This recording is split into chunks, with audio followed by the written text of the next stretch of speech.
तो हमने कल के वीडियो तक पढ़ लिया है कि कॉम्प्लेक्स नंबर क्या है। कॉम्प्लेक्स नंबर क्या है? Complex number is nothing but a point in the Argand plane. Okay, फिर हमने कॉम्प्लेक्स नंबर के बारे में बहुत ही इंपॉर्टेंट चीजें पढ़ ली थी लास्ट टाइम, 3, अगर आपको ख्याल में तो है। पहली चीज थी conjugate of a complex number, मतलब आपको z दिया था तो हमने उसका कॉन्जुगेट निकाल लिया था, x प्लस आयोटा y, जहां जहां आयोटा है वहां पे माइनस आयोटा डाल दो, और अगर माइनस आयोटा है तो और एक माइनस डालेंगे तो प्लस आ जाएगा। And conjugate of a complex number means what? It is the mirror image of that point in the Argand plane about real axis. Okay, तो पहली चीज हो गई conjugate of a complex number.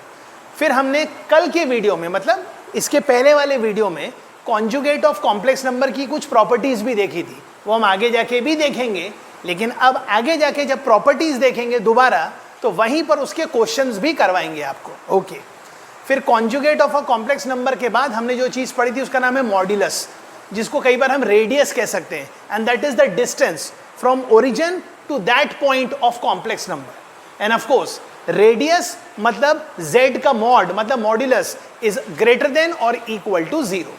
और हमने पिछले वीडियो में ये भी देख लिया है कि किसी भी कॉम्प्लेक्स नंबर का जो मॉड्यूलस होता है that is greater than equal to real part of z as well as greater than equal to imaginary part of z। फिर बाकी बातें और भी देखेंगे प्रॉपर्टीज में। Last but not the least, हमने लास्ट टाइम आर्ग्यूमेंट भी देख लिया था, और आर्ग्यूमेंट का मतलब है एंगल, मतलब थीटा, और वो एंगल मतलब थीटा भी हमने 3 टाइप के देखे थे। एक था प्रिंसिपल आर्ग्यूमेंट जिसको कहते हैं हम एम्पलीट्यूड, एक है जनरल आर्ग्यूमेंट, और फिर एक है लीस्ट पॉजिटिव आर्ग्यूमेंट। इससे पहले कि मैं अपना वो आज का वीडियो आगे बढ़ाऊं, मैं सिंपल एग्जांपल बोलना चाहता हूं। हमारे पास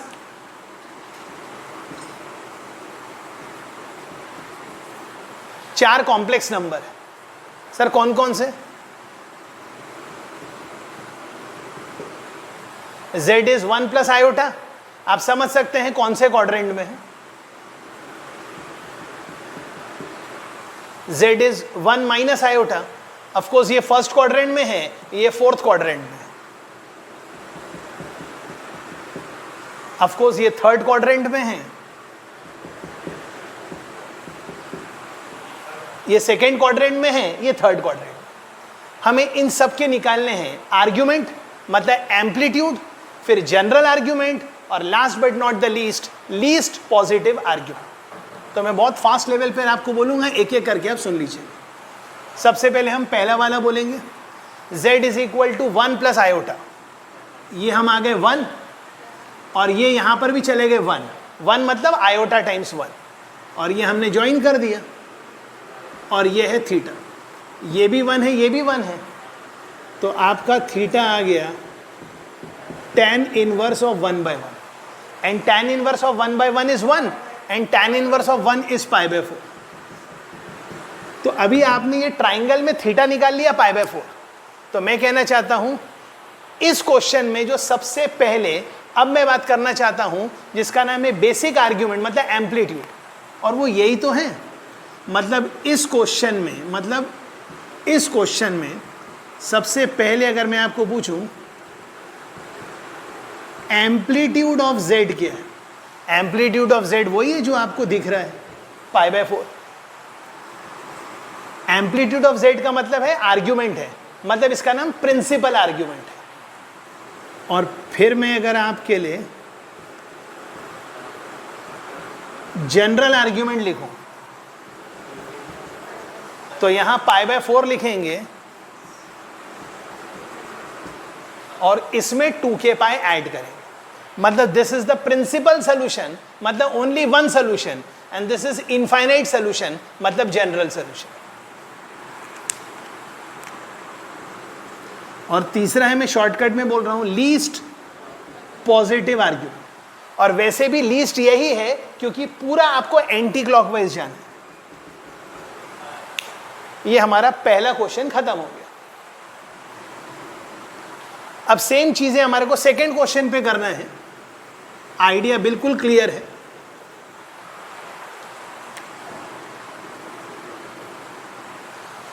सबसे पहले आपने बना लिया 1 और ये -1, ऑफ कोर्स ये राइट एंगल और ये है थीटा, ये है 1, सॉरी सेकेंड वाला, हाँ वही तो है, ये 1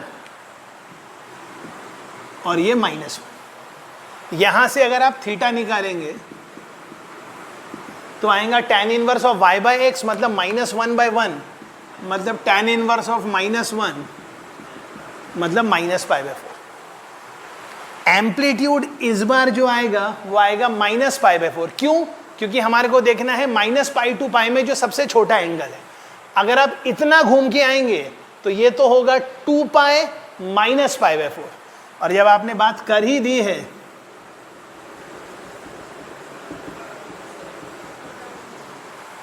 तो ये है लीस्ट पॉजिटिव आर्ग्यूमेंट, और इसका आर्ग्यूमेंट मतलब एम्पलीट्यूड कितना है -π/4, और इसका जनरल आर्ग्यूमेंट क्या होगा? जो आपका आर्ग्यूमेंट है उसमें 2k π आपने ऐड कर दिया। This is also done.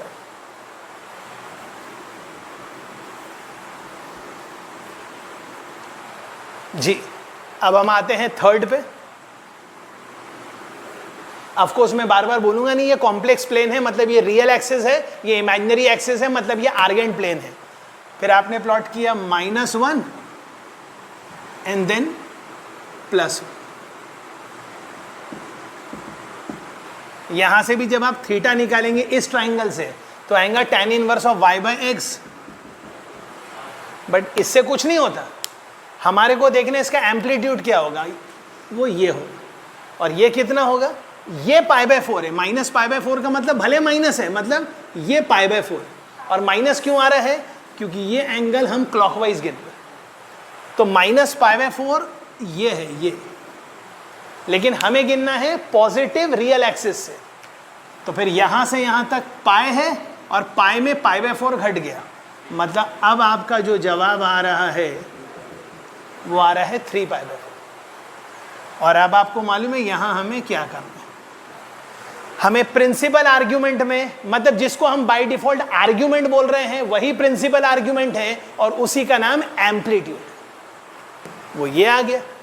And least positive, तो वो तो आप वैसे भी देख रहे हैं, ले दे के आपको इतना ही घूमना है, तो फिर ये वाली चीज यहां पे कॉपी कर done. I hope this is also done.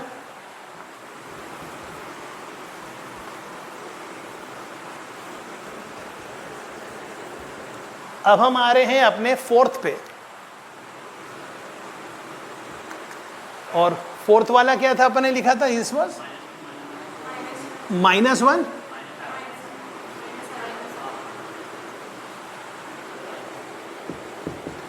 अगर आप यहां से भी थीटा देखेंगे तो आपका थीटा -π/4 है, क्योंकि आप क्लॉकवाइज जा रहे हैं।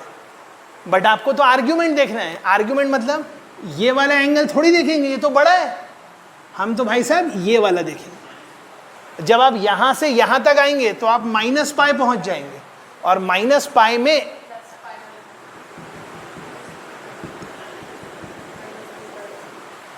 मतलब ये जो आपका आंसर आ रहा है -3π/4, ये आपके इस कॉम्प्लेक्स नंबर का आर्ग्यूमेंट है, मतलब प्रिंसिपल आर्ग्यूमेंट है। इसमें +2k π ऐड कर दीजिए तो जनरल आर्ग्यूमेंट है, और यहां से यहां तक पूरा आ जाइए, मतलब पहले पाई आ जाइए और फिर π/4 ऐड कर दीजिए, तो pi + π/4। So this is least positive argument, this is general sorry this is amplitude मतलब प्रिंसिपल आर्ग्यूमेंट, और इसमें 2k π ऐड कर देंगे तो आपका काम हो जाएगा। डन। तो हमने कॉम्प्लेक्स नंबर से रिलेटेड 3 चीजें कल भी पढ़ ली थी, आज भी डिस्कस कर ली हैं, यहां तक सबको क्लियर होना चाहिए। अब एक बहुत ही सिंपल सा topic, 3 different methods of representing a complex number. आप चाहो तो वीडियो देखते देखते नोट्स में लिख सकते हैं, या फिर पूरा वीडियो देखने के बाद में भी लिख सकते हैं। जी, तो आर्टिकल का नाम आप चाहो तो लिख सकते हैं, 3 डिफरेंट फॉर्म्स या 3 different types to represent a complex number. In fact ज्यादा अच्छा होगा आप लिखेंगे 3 डिफरेंट फॉर्म्स, FORMS, फॉर्म्स मतलब रूप, 3 different forms to represent a complex number.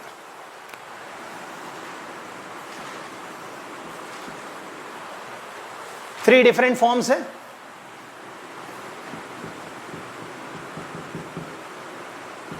तो सबसे पहले फॉर्म का नाम लिख लीजिए। पहले फॉर्म का नाम है कार्टेशियन फॉर्म और एल्जेब्रिक फॉर्म। मैंने यहां लिखा नहीं पर आप लिख सकते हैं कार्टेशियन फॉर्म और एल्जेब्रिक फॉर्म। मतलब कॉम्प्लेक्स नंबर को रिप्रेजेंट करने का सबसे पहला तरीका कार्टेशियन फॉर्म और एल्जेब्रिक फॉर्म।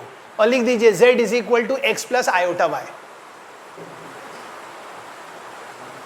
जी, और अगर आपको थोड़े नोट्स लेंदी करना है तो आप लिख सकते हैं where x is real part of z, जो कि हमने पहले भी लिख चुके हैं, y is imaginary part of z and iota is under root of -1। और आप इस कॉम्प्लेक्स नंबर में वापस से वो 3 चीजें पढ़ सकते हैं जो थोड़ी देर पहले मैंने पढ़ाया था, और आप अपने इस वीडियो को और भी लंबा कर सकते हैं कि बताइए इसका मॉड्यूलस क्या होगा। तो फिर मैं आपको बोलूंगा इसका मॉड्यूलस देखो बच्चे ये होगा। तो आप बोलोगे वाह सर क्या नई बात बता दी, ये तो पहले भी बता दिया था। ये कॉम्प्लेक्स नंबर है और ये उसका मॉड्यूलस है। नहीं सर, सबसे पहले मुझे उसका कॉन्जुगेट बता दीजिए। अरे ये लीजिए, ये z है, ये उसका कॉन्जुगेट है, ये उसका मॉड्यूलस है। और सर आप मुझे उसका आर्ग्यूमेंट बता दीजिए। अरे बिल्कुल,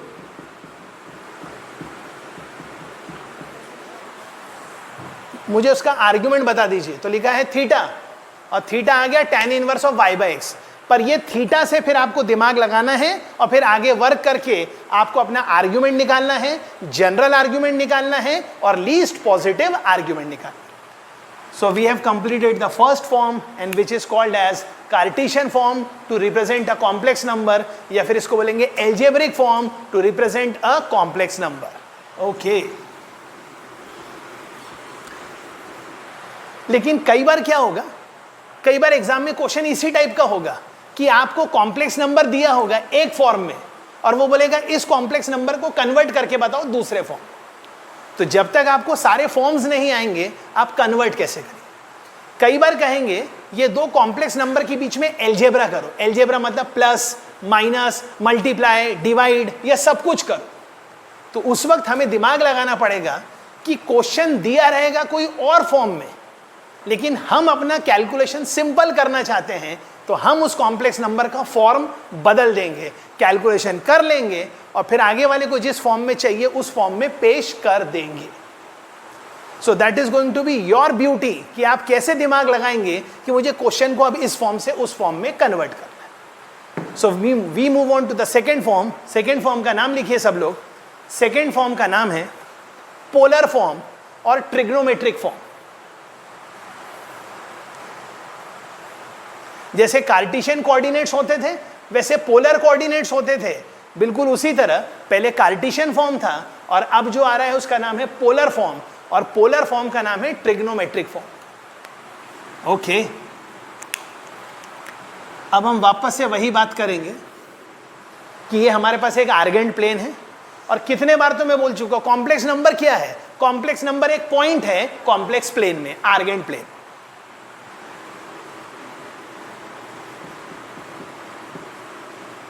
तो एक पॉइंट P है x, y, और आप लोग हमेशा सोचेंगे सर आप जब भी कॉम्प्लेक्स नंबर लेते वो यहीं लिखते, यहां क्यों नहीं लिखते, यहां क्यों नहीं लिखते। अरे यहां भी लिख सकते हैं, लेकिन जब मैं यहां ड्रॉ करूंगा इमेजिनरी एक्सिस पे तो मैं कहूंगा मेरा कॉम्प्लेक्स नंबर प्योरली इमेजिनरी है।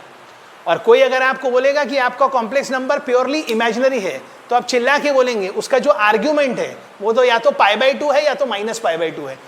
और जब जब मैं वर्ड कर रहा हूं argument, by default I am speaking it is the principal argument. Principal मतलब जो छोटा है, तो या तो π/2 बोलिए या तो -π/2 बोलिए। लेकिन कुछ लोग कितने सीधे हैं वो बोलेंगे 3π/2। अरे वो तो आप लीस्ट पॉजिटिव आर्ग्यूमेंट की बात कर रहे हैं जी। और कोई बोलेगा सर आप जितने बार भी कॉम्प्लेक्स नंबर लेते हैं वो यहीं लेते हैं, यहां क्यों नहीं लिया। अरे यहां ले लेते तो मैं कहता मेरा जो कॉम्प्लेक्स नंबर है वो प्योरली रियल है। फिर यहां क्यों नहीं लिया, यहां भी रियल है। अब मैं यहां लूंगा या यहां लूंगा तो कॉम्प्लेक्स नंबर प्योरली रियल रहेगा। अगर मेरा कॉम्प्लेक्स नंबर यहां पर होगा तो भी उसका आर्ग्यूमेंट 0 होगा, और मेरा कॉम्प्लेक्स नंबर यहां होगा तो आर्ग्यूमेंट 0 तो नहीं होगा, पाई होगा, पाई होगा।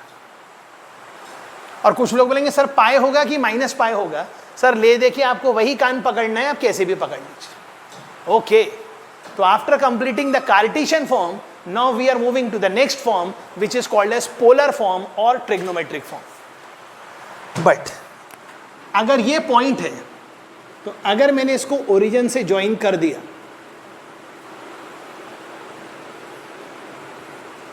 तो यहां से यहां तक की जो लेंथ है ओपी, ये क्या है? ये ओपी और कुछ नहीं बल्कि उस कॉम्प्लेक्स नंबर की लेंथ है। और अगर किसी को भी कॉम्प्लेक्स नंबर बहुत आसानी से समझना है तो अभी से अपने दिमाग में एक बात डाल दीजिए, complex number and vectors goes hand in hand. मतलब अगर आपको कॉम्प्लेक्स नंबर आ रहा है मतलब आपको वेक्टर्स आ रहा है, तो आप कॉम्प्लेक्स नंबर को वेक्टर्स की नजर से देखिए। मतलब this is the initial point and this is the final point, ये वो वेक्टर है और इस वेक्टर का डायरेक्शन निकालना है तो ये वो डायरेक्शन।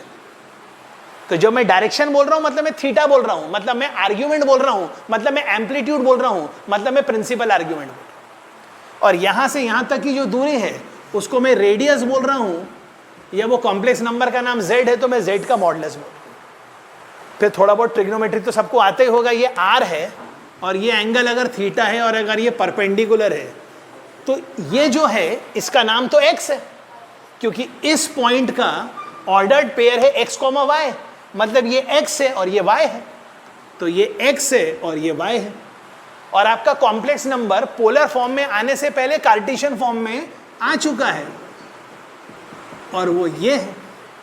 लेकिन यहां पर आप थोड़ी सी ट्रिग्नोमेट्री लगाएंगे तो x के बदले आप लिख सकते हैं r cos थीटा, तो ये x के बदले हम लिख देंगे r cos थीटा, प्लस के बदले प्लस लिख देंगे और आगे आप समझदार हैं y के बदले आप लिख देंगे r sin theta. Of course iota तो लिखना ही पड़ेगा, फिर r आप कॉमन ले लेंगे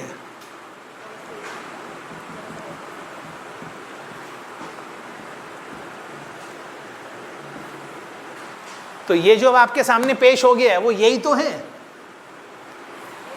मतलब ये और ये चीजें एक ही हैं, सिर्फ बोलने का तरीका अलग अलग है, फॉर्म अलग अलग है जी। मतलब ये आप हैं और ये आपका पेट नेम है, तो आपके नाम से पुकारे या आपके पेट नेम से बुला रहे हैं? आपके घर वाले आपको ही बुला रहे हैं जी।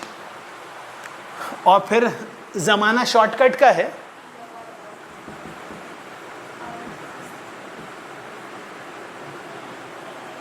C बड़ा I छोटा S बड़ा, सिस थीटा।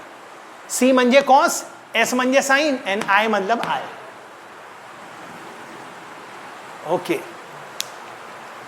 ये भी आ गया। अब थर्ड फॉर्म, लेकिन आप बोलोगे सर थर्ड फॉर्म पढ़ाने से पहले आप मेरे को बता दीजिए अगर ये Z है तो इसका कॉन्जुगेट क्या होगा। ओके, मतलब अगर ये Z है तो मुझे अगर Z बार लिखना है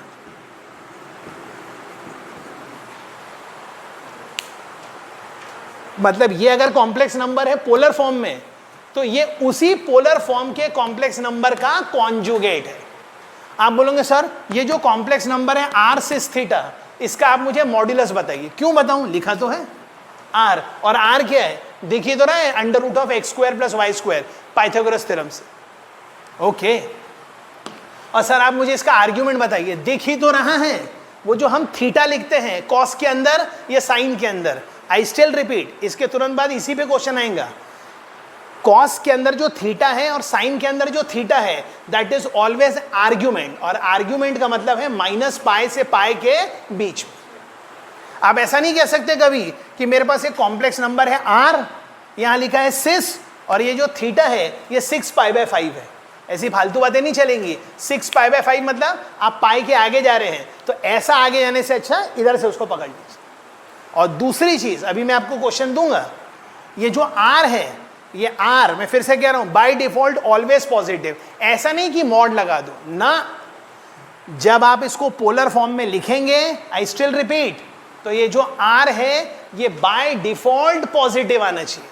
आई रिपीट माई वर्ड्स, जब मैं आपको अभी एक कॉम्प्लेक्स नंबर दूंगा और मैं पूछूंगा कि बताइए इसका मॉड्यूलस क्या है, मतलब मैं आपसे r पूछ रहा हूं, और मैं पूछूंगा इसका आर्ग्यूमेंट क्या है, मतलब एम्पलीट्यूड क्या है, तो मैं आपसे इसका थीटा पूछ रहा हूं, और गलती से आपको पता चला वो जो आपका r है वो नेगेटिव आ रहा है, तो ऐसा मत बोलना इसका मॉड लगा दो। बाय डिफॉल्ट वो पॉजिटिव होना चाहिए, और अगर नहीं है तो आपको कुछ मैनिपुलेशन करना है, और आखिरकार जो आंसर रिपोर्ट करना है वो ऑटोमेटिकली ऐसा होना चाहिए कि r पॉजिटिव होना चाहिए और थीटा माइनस पाई से पाई के बीच में होना चाहिए। इससे पहले कि मैं आगे बढ़ाऊं, मैं सिर्फ चेक कर लेता हूं रिकॉर्डिंग बराबर हो रही है कि नहीं हो रही है।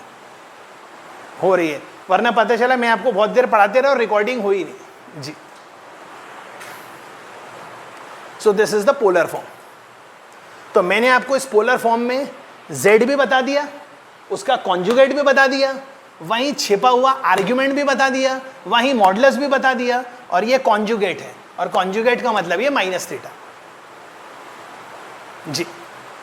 So we have completed 2 forms, पहला है कार्टेशियन फॉर्म, दूसरा है पोलर फॉर्म, और पोलर फॉर्म का ही नाम है पोलर फॉर्म का ही नाम है trigonometric form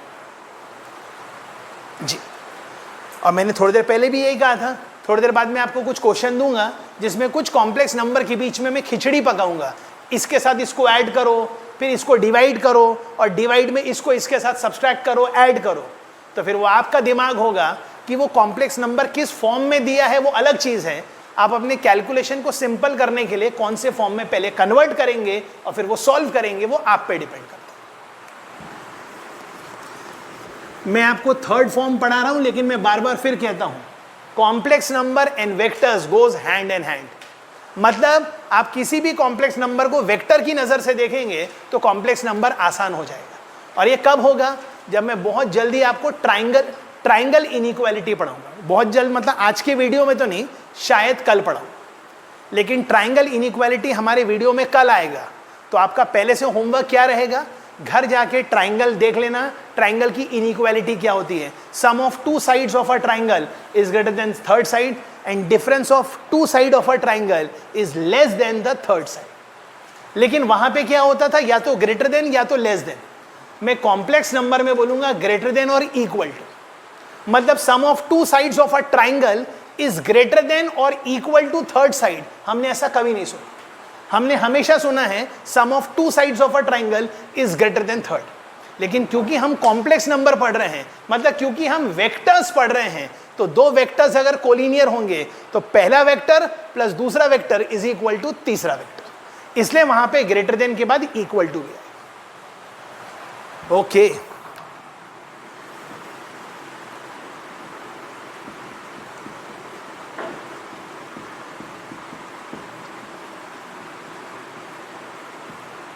third is exponential form. अब एक्सपोनेंशियल फॉर्म मतलब क्या है? कुछ भी नहीं, थोड़ी देर पहले अपन ने लिखा था ना, r into cos theta plus iota sine theta. बस ये जिसको मैंने अंडरलाइन किया, ये लिखा है e का पावर आयोटा थीटा। कुछ बच्चों ने कल पूछा था, सर ये हमें याद करना है कि इसका भी डेरिवेशन हो सकता है। ऑब्वियसली इसका भी डेरिवेशन हो सकता है, पर आप पूछोगे सर कैसे? तो मैं बिल्कुल भी बताऊंगा नहीं कैसे, जो कि मैं बता रहा हूं। आप सब ने याद होगा टेलर सीरीज पढ़ा होगा जब हमने लिमिट्स पढ़ा था, और जब हमने लिमिट्स पढ़ा था तो आपने e के पावर x की सीरीज पढ़ी होगी। आई होप सबको याद आ रहा है, e के पावर x की सीरीज पढ़ी थी। मुझे नहीं मालूम आपने सीरीज क्या पढ़ी थी। ये लिखा था n equal to 0 to n, n equal to 0 to n या 1 टू n, जो भी अपन देख लेंगे। और वो कैसा था आपको याद होगा? वो आता था x जी, बस हो गया। क्या लिखा पढ़िए सर, x का power n upon n factorial. जब n को 0 डालेंगे तो x का power 0 is 1, 1 by 1 factorial is 1। तो यहां से सीरीज आ गई 1 plus x square by factorial 2 plus x cube by factorial 3। तो ये हो गई e के पावर x की सीरीज। बिल्कुल उसी तरह आपने साइन x की भी सीरीज पढ़ी होगी।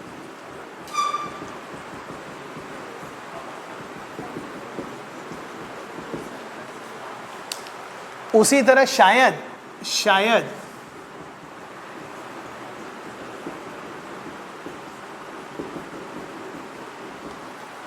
आपने cos x की भी सीरीज पढ़ी। सर लेकिन मेरे को तो लिखना है e का power iota theta. Okay, e का पावर आयोटा थीटा, तो ये लिखा है ना साइन x। तो सबसे पहले क्या करिए, अगर आपको पता करना है तो जो साइन x की सीरीज है x के बदले थीटा डाल दो। तो जैसे ही आप x के बदले थीटा डालेंगे, ये थीटा हो जाएगा, ये थीटा हो जाएगा, ये थीटा हो जाएगा, ये थीटा हो जाएगा, ये थीटा हो जाएगा, और इसको आयोटा से मल्टीप्लाई कर दीजिए। कैसे मल्टीप्लाई कर देंगे? आयोटा से। और ये लिखा है दिस, तो यहाँ x के बदले थीटा डाल दो, तो ये थीटा आ जाएगा,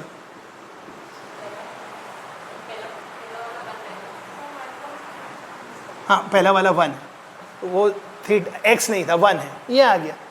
फिर इन दोनों की सीरीज से आपको e के पावर थीटा की सीरीज मिल जाएगी, मतलब e के पावर आयोटा थीटा की सीरीज मिल जाएगी, और वो अपने आप आ जाएगा cos theta plus iota sine theta. ये cos थीटा है, ये cos थीटा है, ये आयोटा साइन थीटा है, दोनों को ऐड कर लीजिए। ये क्या लिखा है 1, अब ये लिखा है cos थीटा, लेकिन अब हम यहां क्या करेंगे, यहां पे थीटा के बदले आयोटा थीटा डालेंगे, ऊपर यहां डाल दिया, यहां पे डाल देंगे आयोटा थीटा, तो आपको अकॉर्डिंगली e के पावर आयोटा थीटा की सीरीज मिल जाएगी। जबकि हमें ये सब डिराइव करके कुछ भी नहीं मिलने वाला है, बस आपको ये याद होना चाहिए।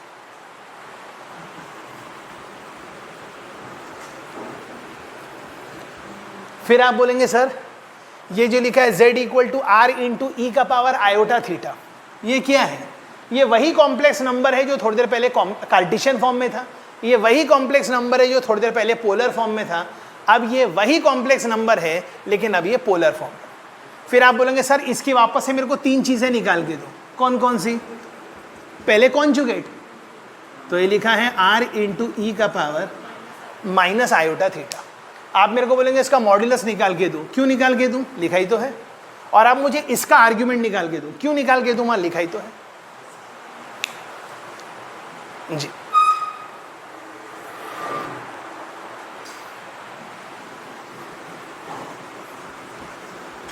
अब मैं आप सबको 2 क्वेश्चन दूंगा, आपको खुद से सोल्यूशन करना है।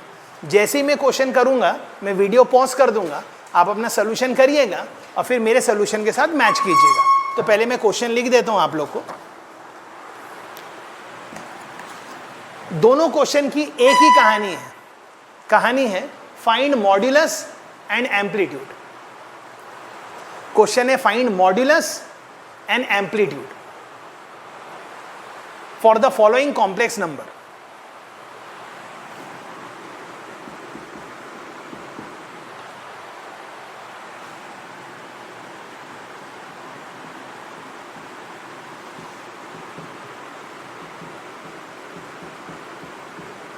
जी, ये पहला क्वेश्चन है z is equal to 1 plus cos 6 pi by 5 plus iota 6 sine pi by 5। आपको इस क्वेश्चन का मॉड्यूलस और आर्ग्यूमेंट निकालना है। और फिर मैं एक सेकेंड क्वेश्चन और लिख रहा हूं साइड में, और जो सेकेंड क्वेश्चन लिख रहा हूं वो क्या है?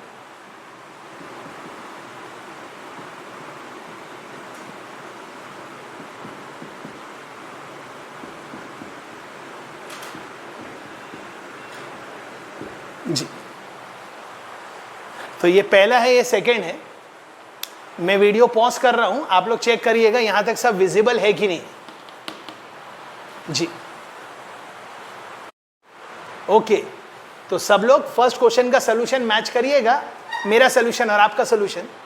सबसे पहले क्या लिखा था? 1 प्लस कॉस, और ये लिखा आयोटा इंटू साइन। तो मैंने सबसे पहले क्या बोला? 1 प्लस कॉस क्या होता है? ये लिखा है 2 कॉस स्क्वायर एंगल का आधा, ये। और अगर ये साइन 2 थीटा है तो ये लिखा है 2 साइन थीटा कॉस थीटा। कोई भी स्टेप समझ में ना आए वीडियो को पॉज कर दीजिए। 1 प्लस कॉस बोले तो 2 कॉस स्क्वायर एंगल का आधा, ये लिखा साइन 2 थीटा, तो ये हो गया 2 साइन थीटा कॉस थीटा। अब इन सब में 2 और कॉस 3 पाई बाय 5 कॉमन निकाल लीजिए, तो यहां बचा cos 3 pi by 5 plus iota sign 3 pi by 5। Now just ध्यान दीजिएगा सब लोग यहाँ पर। इसके बाद कुछ लोग कहते हैं सर ये जो 3 पाई बाय 5 है ये मेरा एम्पलीट्यूड है और 2 कॉस 3 पाई बाय 5 मेरा मॉड्यूलस है। गलत। क्यों? ये जिसको मैंने लाल कलर से गोला मारा है वो आपका r है। r मतलब z का मॉड है, और z का मॉड मतलब वो बाय डिफॉल्ट पॉजिटिव आना चाहिए। तो ये लिखा है cos 3 पाई बाय 5, और अब ये लिखा है cos 3 पाई बाय 5। तो आप पता कर लीजिए ये एंगल क्या है। तो अगर ये पाई बाय 10 होता तो 18 डिग्री होता, ये पाई बाय 5 है तो शायद ये 36 डिग्री है। 36 इंटू 3 मतलब 108, और 108 मतलब सेकेंड क्वाड्रेंट, और सेकेंड क्वाड्रेंट में आपका कॉस नेगेटिव है, मतलब ये जिसको मैंने लाल कलर से गोला किया है जो कि आपका मॉड्यूलस है वो नेगेटिव आ रहा है, तो आप गलती से भी इसको मॉड्यूलस मत बोलिएगा। और कुछ लोग उससे भी भयानक गलती करते हैं, बोले नेगेटिव आ रहा है तो कोई बात नहीं मॉड लगा दीजिए, ऐसा थोड़ी होता है। मतलब अब आपको इसमें कन्वर्जन करना है। तो ये लिखा है cos 3π/5, जो मैं बोल रहा हूं उस पर ध्यान दीजिएगा, ये 2 का 2 ये cos। अगर ये लिखा है cos थीटा तो मैंने लिखा cos of pi minus something, तो पाई माइनस 2π/5 तो वो होगा 3π/5, लेकिन cos of pi minus theta is minus cos theta, मतलब यहां से आंसर आएगा माइनस cos 3π/5, पर ऊपर तो है cos 3π/5 इसलिए मैंने माइनस लगाया। बिल्कुल उसी तरह cos थीटा, तो इसको मैंने लिखा cos of pi minus theta, ये माइनस लगाया, and sine of pi minus theta positive है तो ये लगाया। अब ये लिखा है cos of pi minus theta is cos theta, और मैंने इस नेगेटिव को अंदर भेजा तो नेगेटिव इस नेगेटिव के साथ प्लस हो गया, ये पॉजिटिव नेगेटिव हो गया। लेकिन अब सवाल है ये जो आपका मॉडुलस है क्या ये पॉजिटिव है? जी हाँ पॉजिटिव है। कैसे? ये लिखा है cos, ये लिखा है π/5, और π/5 मतलब 18 degree, 18 into 2 is 72, cos 72 degree positive, मतलब ये पॉजिटिव है। पर ये फॉर्म तो दिख रहा है cos माइनस आयोटा साइन, पर मेरे को तो cos सिस थीटा चाहिए, तो यहाँ प्लस करना है तो मैंने माइनस अंदर भेज दिया। मतलब ये लिखा है cos 2π/5 plus iota sine minus 2π/5, लेकिन यहाँ माइनस है तो यहाँ भी माइनस होना चाहिए, और cos के अंदर एंगल नेगेटिव रख भी दिया तो उसको कोई फर्क नहीं पड़ता है। तो ये आपका फाइनल आंसर है, तो ये आपका मॉड्यूलस है और ये आपका आर्ग्यूमेंट है। तो आई होप ये पहला सोल्यूशन समझ में आ गया है। अब मैं वीडियो फिर पॉज कर रहा हूँ, मैं सेकंड सोल्यूशन करूँगा, आप सेकंड के साथ मैच कीजिए। ओके तो अब पहले हम ये वाला सोल्यूशन करेंगे और इसके बाद मैंने आपको 6-7 होमवर्क क्वेश्चन दूंगा आज के ही वीडियो में, और आपको क्या करना है वो सारे सोल्यूशन करना है और ग्रुप में पोस्ट करना है। अब हम उसका वीडियो डिस्कशन नहीं करेंगे, लेट्स थिंक कि ये करने के जो मैं आपको होमवर्क दूंगा वो आज आपको करके ग्रुप में भेजना है। ओके तो वापस से ये वही क्वेश्चन है, इस कॉम्प्लेक्स नंबर का हमें मॉड्यूलस और आर्ग्यूमेंट निकालना है। ये लिखा sin 2 थीटा, तो ये लिखा 2 sin theta cos theta, 1 plus cos 2 cos square angle का आधा, दोनों में 2 cos 3π/5 कॉमन निकाल। अब अगर आप ये जो लाल कलर में है गलती से इसको कहना चाहते हैं ये मॉड्यूलस है, तो ये नहीं है, क्योंकि 3π/5 108 डिग्री है और 108 डिग्री का cos नेगेटिव है। मतलब पहली बात तो ये r नहीं है, तो इसके साथ तो वही करना है जो मैंने पिछले क्वेश्चन में किया था। तो मैंने लिखा cos of pi minus theta is minus cos theta. But problem ये है, प्रॉब्लम ये भी है, क्योंकि ये होना चाहिए सिस थीटा या सिस ऑफ माइनस थीटा के फॉर्म में, लेकिन अगर आप ध्यान से देख रहे हैं तो ये सिस थीटा नहीं है, ये सिक थीटा है। तो यहाँ साइन के बदले मुझे cos चाहिए, तो मैंने ट्रिग्नोमेट्री लगाया है, ये लिखा है sine theta cos of π/2 minus theta, ये लिखा है, ये लिखा है cos थीटा, ये साइन ऑफ π/2 माइनस थीटा। ये स्टेप यहाँ पे ऑब्जर्व कर लीजिए, नहीं आता वीडियो पॉज कर लीजिए, ट्रिग्नोमेट्री को रेफर कर लीजिए, और फिर भी नहीं आ रहा तो पहले फोन कर लीजिए। उसके बाद हम यहाँ आते हैं, ये वाली चीज़ एज इट इज़ लिखी है, यहाँ पे हमने LCM लिया, अगर आपने स्कूल में सीखा है तो हम यहाँ तक आ गए। ये आ गया cos ऑफ माइनस π/10, ये साइन ऑफ माइनस π/10, इसने माइनस बाहर फेंक दिया, ये एज इट इज़, इसका माइनस मैंने यहाँ फेंका। अब cos ऑफ माइनस थीटा को मैंने cos थीटा लिखा तो कोई प्रॉब्लम नहीं, ये वाला माइनस इस माइनस से प्लस हो गया और यहाँ आ गया माइनस। अब और एक प्रॉब्लम आ गया, वो सिक थीटा था, अब वो सिस थीटा हो रहा लेकिन ये माइनस हो रहा, मतलब मुझे इसको भी प्लस करना है, तो मुझे फिर से ट्रिग्नोमेट्री लगाना है। cos of pi minus theta is minus cos theta and sine of pi minus theta is sine theta. फिर करते गए तो 9π/10 आ गया, और 9π/10 चेक कर लेंगे तो ऑब्वियसली पाई से छोटा है, तो वो आपका आर्ग्यूमेंट आ गया, सिस के फॉर्म में आ गया। 2π/5 मतलब वो 72 डिग्री का cos पॉजिटिव, मतलब ये मॉडुलस भी पॉजिटिव और आर्ग्यूमेंट भी माइनस पाई और पाई के बीच में। ओके तो अब इससे पहले कि और भी वीडियो आगे बढ़ाए, सीधा आपको होमवर्क दे रहे हैं, आप होमवर्क लिखना शुरू कर दीजिए।